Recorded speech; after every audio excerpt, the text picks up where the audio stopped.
ಈಗ ನೋಡಿ ಒಬ್ಬರಾದ ಮೇಲೆ ಒಬ್ಬರು ಸ್ಟೇಟ್ಮೆಂಟ್ ಕೊಡ್ತಾ ಇದ್ದಾರೆ. ಜಮೀರ್ ಅಹಮದ್ ಖಾನ್ ಅವ್ರದ್ದು ಒಂಥರ ಸ್ಟೇಟ್ಮೆಂಟು, ರಾಜಣ್ಣ ಅವ್ರದ್ದು ಮತ್ತೊಂಥರ ಸ್ಟೇಟ್ಮೆಂಟು. ಈ ರೀತಿ ನಾಯಕರುಗಳು ಒಂದೊಂದು ರೀತಿ ಸ್ಟೇಟ್ಮೆಂಟ್ ಕೊಡ್ತಾ ಇದ್ದಾರೆ. ಆದರೆ ಎಲ್ಲೋ ಒಂದು ಕಡೆಗೆ ಇದೆಲ್ಲವೂ ಕೂಡ ಸುಸೂತ್ರವಾಗಿ ಬಗೆಹರಿಯಲ್ಲ ಅನ್ನುವಂಥದ್ದು ಅವರ ಮಾತಲ್ಲೇ ತುಂಬ ಸ್ಪಷ್ಟವಾಗಿ ಕಾಣುತ್ತೆ.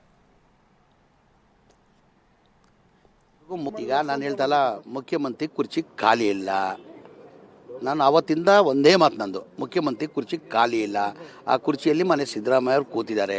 ಅವ್ರು 28ವರೆಗೂ ಮುಖ್ಯಮಂತ್ರಿಯಾಗಿ ಸಿದ್ದರಾಮಯ್ಯನೇ ಮುಖ್ಯಮಂತ್ರಿ ಇರ್ತಾರಂತ ಭಾಳ ಸತಿ ನಾನು ಹೇಳಿದ್ದೀನಿ. ಆದರೆ ನಮ್ಮ ಪಕ್ಷ ಹೈಕಮಾಂಡ್ ಪಕ್ಷ ಈಗ ಹೈಕಮಾಂಡ್ ಏನು ತೀರ್ಮಾನ ತಗೊಳ್ಳೋದು ಅದೆಲ್ಲ ಅದಕ್ಕೆಲ್ಲ ನಾವು ಬದ್ಧ. ಅವ್ರಿಗೆ ಗೆರೆ ಹಾಕಿದ್ದು ನಾವು ಗೆರೆ ಡಟ್ಟಲ್ಲ, ನಾವು ಹೈಕಮಾಂಡ್. ನಾನು ಹೇಳ್ತೀನಿಲ್ಲ, ಆ ಪ್ರಶ್ನೆನೇ ಉದ್ಭವ ಆಗಲ್ಲ. ಸಿದ್ದರಾಮಯ್ಯ ಅವರೇ ಮುಖ್ಯಮಂತ್ರಿ ಆಗಿರ್ತಾರೆ. ಏನಿಲ್ಲ, ನಮ್ಮ ನಾಯಕರು ಅವರು ಅಧ್ಯಕ್ಷ ಇದ್ದಾರೆ. ಇಲ್ಲ ಒಂದು ನಿಮಿಷ, ಅವರು KPCC ಅಧ್ಯಕ್ಷ ಇದ್ದಾರೆ, ನಮ್ಮ ನಾಯಕರಿದ್ದಾರೆ. ಅವ್ರಿಗೆ ಒಂದಿಲ್ಲ, ತಿಂಗಳಲ್ಲಿ 10 ಸತಿ ಭೇಟಿ ಮಾಡ್ತೀನಿ. ಒಂದು ಸತಿ ಭೇಟಿ ಮಾಡಿದಕ್ಕೆ ನಿಮ್ಮ ಮಾಧ್ಯಮದವರು ಸುದ್ದಿ ಮಾಡಿಬಿಟ್ರೆ ನಾನೇನು ಮಾಡೋದು? ಇಲ್ಲ, ನೀವು ಅದಕ್ಕೆ ಹೇಳ್ತಾ ಇರೋದು. ಈಗ ನಿಮ್ಗೆ ಇವತ್ತು ಕಾಣ್ತಾ ಇದ್ದೀವಿ ನಾವು 16 ಬಾರಿ ನಾನು ತಿಂಗಳಲ್ಲಿ ಕನಿಷ್ಠ 10 ಸತಿ ಅವ್ರನ್ನ ಭೇಟಿ ಮಾಡ್ತೀನಿ.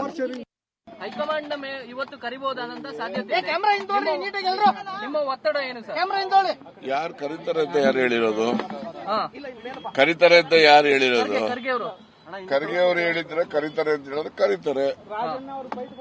ಕರೆದಾಗ ಹೋಗ್ತಾರೆ. ಹೈಕಮಾಂಡ್ ಕರೆದ್ರೆ KPCC ಅಧ್ಯಕ್ಷರು ಹೋಗ್ತಾರೆ, ಚೀಫ್ ಮಿನಿಸ್ಟರ್ ಹೋಗ್ತಾರೆ.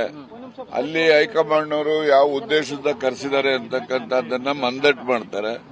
ಅಲ್ಲಿ ಏನೆಲ್ಲ ನಡೆಯುತ್ತೆ, ಅಂತಿಮವಾಗಿ ಪಕ್ಷದ ಹೈಕಮಾಂಡ್ ಏನ್ ನಿರ್ಧಾರ ಮಾಡ್ತದೆ, ನಿರ್ಧಾರಕ್ಕೆ ಸನ್ಮಾನ್ಯ ಸಿದ್ದರಾಮಯ್ಯನವರು ಬದ್ದರು, ಶಿವಕುಮಾರ್ ಕೂಡ ಬದ್ದರು ಇರ್ತಾರೆ. ನಮ್ಮ ನಡೆ ಹೈಕಮಾಂಡ್ ನಡೆನ ನಮ್ಮ ನಡೆ ಅಲ್ಲ ಸರ್. ಬಿಡಬೇಕು ಅನ್ನೋದೇನಾದ್ರು ಬಂದ್ರೆ ಬಿಡಬೇಕಾ ಬೇಡವಾ? ಬಿಡೋದು ಕಟ್ಕೊಳ್ಳೋದು ಅದೆಲ್ಲ ಅಲ್ಲಿ ತೀರ್ಮಾನ ಆಗೋದು. ಈಗ ಸುಮ್ನೆ let us not assume things. ಹಂಗಾಗ್ಬಿಟ್ರೇನು ನೀವೇನ್ ಮಾಡ್ತೀರಿ? ಅವೆಲ್ಲ ಶಿವಕುಮಾರ್ ಕೊಟ್ಟ ಮಾತು ತಪ್ಪಬಾರದು, ಆ ರೀತಿ ಎಲ್ಲ ಮಾತನಾಡ್ತಾ ಇದ್ದಾರೆ ಸರ್. ಆಯ್ತಪ್ಪ, ಕೊಟ್ಟಿದ್ರೆ ತಗೊಂಡಿದ್ರೆ ಅದೆಲ್ಲ ಅಲ್ಲಿ ತೀರ್ಮಾನ ಆಗ್ತದಲ್ಲ. ಈಗ ಎಲ್ಲಿ ಡೆಲ್ಲಿ ಅವರು ಕರೆದ್ರೆ ಅಲ್ಲಿ ಅವ್ರು ಯಾರು ಕೊಟ್ಟಿದ್ರು ಮಾತು, ಯಾರೇನ್ ಮಾತು ಕೊಟ್ಟಿದ್ರು, ಯಾರೇನ್ ನಡ್ಕೊಂಡಿದ್ದಾರೆ ಮಾತಿನಂತೆ, ಯಾರು ನಡೆದಿಲ್ಲ, ಇವೆಲ್ಲ ಚರ್ಚೆ ಅಲ್ಲಿ ಆಗ್ತದೆ, ಅಲ್ಲಿ ತೀರ್ಮಾನ ಆಗ್ತದೆ. ಅಂತಿಮವಾಗಿ ಹೈಕಮಾಂಡ್ ಏನ್ ತೀರ್ಮಾನ ಮಾಡ್ತಾರೆ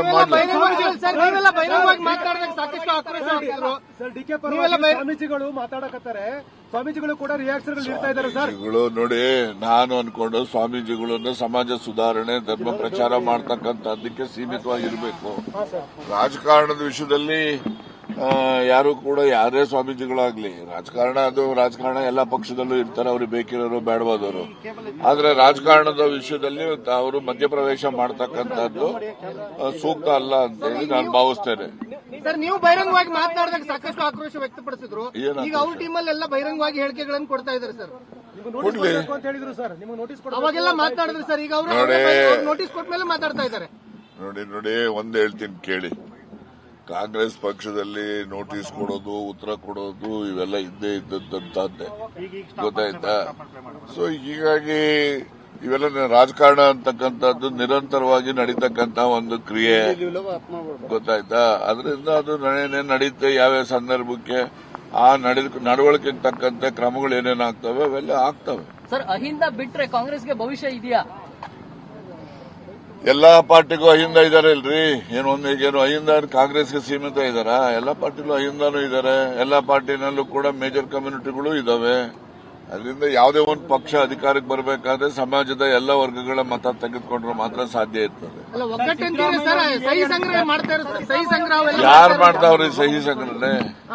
ಯಾರು ಮಾಡ್ತಾ ಇದಾರೆ? ಡಿ.ಕೆ. ಶಿವಕುಮಾರ್ ಅವ್ರ ಪರವಾಗಿ ಸಿಹಿ ಸಂಗ್ರಹ ಆಗ್ತಾ ಇದೆ. ಅವರ ಅಧ್ಯಕ್ಷರಾಗಿ ಸಹಿ ಸಂಗ್ರಹಣೆ ಮಾಡತಕ್ಕಂತ ಪಕ್ಷ ವಿರೋಧಿ ಕೆಲಸ ಅವ್ರು ಮಾಡೋದಿಲ್ಲ ಅಂತ ನನಗೆ ವಿಶ್ವಾಸ ಇದೆ.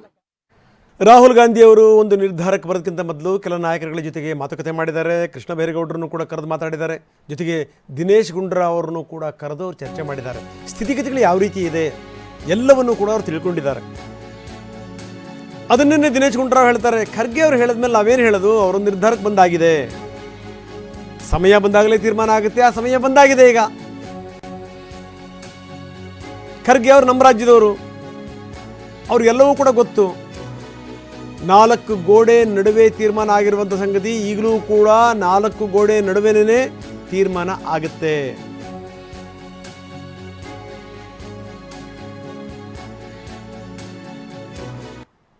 ಈಗ ಖರ್ಗೆ ಸಾಹೇಬರು ಹೇಳಿದ ಮೇಲೆ ನಮ್ಮ ಅಖಿಲ ಭಾರತ ಕಾಂಗ್ರೆಸ್ ಸಮಿತಿ ಅಧ್ಯಕ್ಷರು ಅವ್ರು ಹೇಳಿದ ಮೇಲೆ ಇನ್ನೇನು ಅದ್ರ ಬಗ್ಗೆ ಮತ್ತೆ ಇನ್ನೇನು ಚರ್ಚೆ ಮಾಡುವಂತ ಅವಶ್ಯಕತೆ ಇಲ್ಲ. ಅವ್ರು ಕರ್ಸ್ ಮಾತಾಡ್ತೀವಿ ಅಂತ ಹೇಳಿದ್ರೆ ಕರ್ಸ್ ಮಾತಾಡಿ ತೀರ್ಮಾನ ಮಾಡ್ತಾರೆ. ಈಗ ಖರ್ಗೆ ಸಾಹೇಬರು ಹೇಳಿದ ಮೇಲೆ ನಮ್ಮ ಅಖಿಲ ಭಾರತ ಕಾಂಗ್ರೆಸ್ ಸಮಿತಿ ಅಧ್ಯಕ್ಷರು ಅವ್ರು ಹೇಳಿದ ಮೇಲೆ ಇನ್ನೇನು ಅದ್ರ ಬಗ್ಗೆ ಮತ್ತೆ ಇನ್ನೇನು ಚರ್ಚೆ ಮಾಡುವಂತ ಅವಶ್ಯಕತೆ ಇಲ್ಲ. ಅವ್ರು ಕರ್ಸ್ ಮಾತಾಡ್ತೀವಿ ಅಂತ ಹೇಳಿದ್ರೆ ಕರ್ಸ್ ಮಾತಾಡಿ ತೀರ್ಮಾನ ಮಾಡ್ತಾರೆ.